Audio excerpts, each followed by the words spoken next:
up, buddies? It is the Concert Buddy coming at you. Got another video to share. Thank you for tuning in, checking out the channel, being a repeat viewer or a first-time viewer. I'm glad you're here. I'm glad you found your way here. What are you looking at, butthead?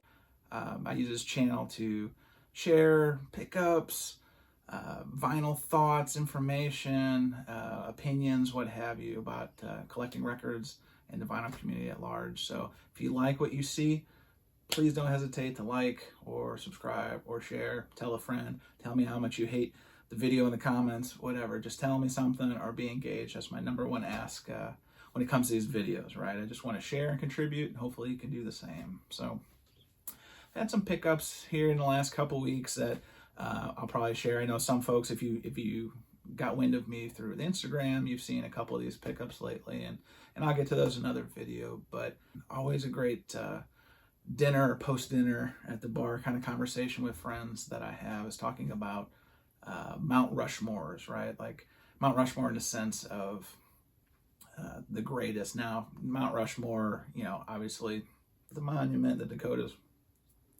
is not the tell-all be-all of who are the greatest presidents. You know, you have Washington, Lincoln, Jefferson, and Roosevelt, right? Arguably some of the greatest presidents that we've had in our country. Be excellent to each other. And party on, dudes! When it comes to these Mount Rushmore lists that my friends and I like to get through, that's kind of what we're doing, is like, arguably, these are the top X, Y, Z of what we're talking about, particularly in music or movies or what have you. So that would be fun to kind of bring that conversation to the VC, to the viewers of this video and channel. But before I do, I wanted to give a shout out to good old Dylan at Noble Records. He's not watching this video, but if he was, I want to thank him. I got this video, this t-shirt I should say, through mail order, but I have been to a shop. We actually vacationed, or we tried a vacation in Hilton Head Island, and so we flew into Charlotte this past year with an eye toward stopping by Noble Records. And so fortunately Dylan was there, had a nice conversation with him. Great shop, extremely well curated. I mean, top notch from start to finish. I know my man is extremely excited. I've been watching his videos lately. He's got a hella fine setup. In fact, I'm very jealous of the Macintosh pieces that he's added to his listening room. Big speakers, those clip speakers and all that stuff. So I was feeling pretty good about my setup, and then I saw that, and boy, that FOMO really started kicking in. So I may have to consider upgrading the equipment sooner than later. So I blame you, Dylan. No, just kidding, my man. I wanted to do this video to kind of kick off this whole Mount Rushmore series of videos. I'm talking about hip-hop and rap, right? The Mount Rushmore of rap. And obviously this is very skewed in my personal opinion, in terms of my experiences, my tastes, and so forth. So let's get started. So I'm gonna start number one with what many, including himself, definitively say is the GOAT, the greatest of all time, and that's LL Cool J. You know, he started in the game in 1985. I think he was the first artist that Rick Rubin actually signed to Def Jam. I know that from what I've learned from different documentaries and stuff, that you know, he used to go visit Rick Rubin. I think he was at NYC in his college dorm, and literally that's where the basis of Def Jam started.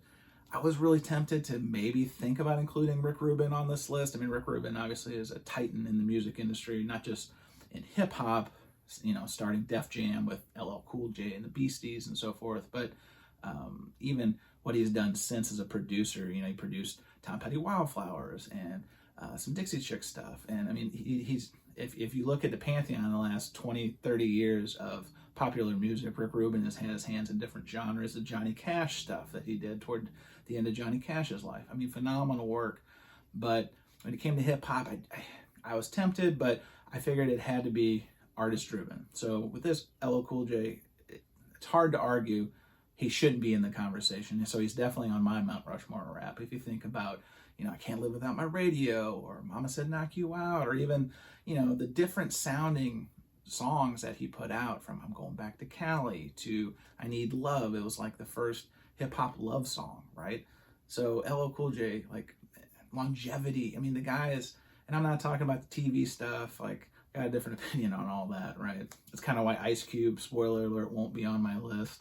Not because he's not a great MC, but, I think if he had maybe focused on sticking to hip hop and really, going both feet in, might have made a bigger impact, in my opinion. I love Ice Cube. Ice Cube is phenomenal, but in terms of the Mount Rushmore, sorry, Cube, I got to keep you off. Damn! Anyway, LL Cool J is my first nominee for this Mount Rushmore of rap. Let's go to number 2. So for number 2, I've got Jay-Z. Obviously, this is Volume 3 of the Life of S. Carter, Sean Carter. This has got stuff like Big Pimpin' on it. We talk about longevity, what I had said before about like artists who have been in the game for so long and they're still around and still making music. Jay-Z's got to be at the top of that list. If you look at his catalog, the guy just keeps pumping it out. And if you think about, and I'm not even talking about him getting married to Beyonce, that's a whole nother catch, right? But in terms of his contribution to the art, he's worked with amazing producers like the Neptunes. He's the guy that really put Kanye on the map as a producer. And even think about the Watch the Throne tour. The guy has been pushing boundaries and not just hip hop, but taking hip hop to the masses and just being a titan of this art form. So could make a list without including Jay-Z. Definitely on the pantheon of greatest hip hop artists ever, if not just popular culture music artists ever. So here comes number 3. All right, number 3 is all about DRE. See what I did there? No, I did that on purpose because to me, anytime I start this list, I always lead off with Dr. Dre. Dr. Dre is talking about Jay-Z being a titan. Dre is a considerable titan, if not bigger titan, in my opinion, than Jay-Z. Because if you think about Dre from being a DJ, starting out in the world-class Wrecking Crew, to working NWA with Eazy-E and my man Cube and MC Ren, like it's not hyperbole to say that Dr. Dre is hip-hop in a lot of ways. Think about the family tree that Dre has brought into the end. You think about Snoop Dogg, right? Snoop Doggy Dogg, when Dre put him on. The Chronic in 1993, Nothing But a G Thing, Dre Day. All that's, amazing album. Obviously, the Chronic, I do have a reissue. I didn't want to show that for this video because it's digitally remastered junk. I don't like that. But, talking about other artists that Dre has produced and brought into the game, Eminem, 50 Cent, Kendrick Lamar. Even Warren G is like his half brother. Like, hip hop is Dre. And I know it's going to be really exciting here coming up in a few weeks at the Super Bowl, which I have other opinions on the Super Bowl and the NFL at large, but that's a whole nother topic for a whole nother video. But Dre is going to be bringing hip hop to the Super Bowl halftime show. Amazing. Like, hip hop and Dre are synonymous. And you think about, not even talking about music, all the stuff he did, with selling Beats by Dre to Apple, and I think he was the first like hip hop billionaire.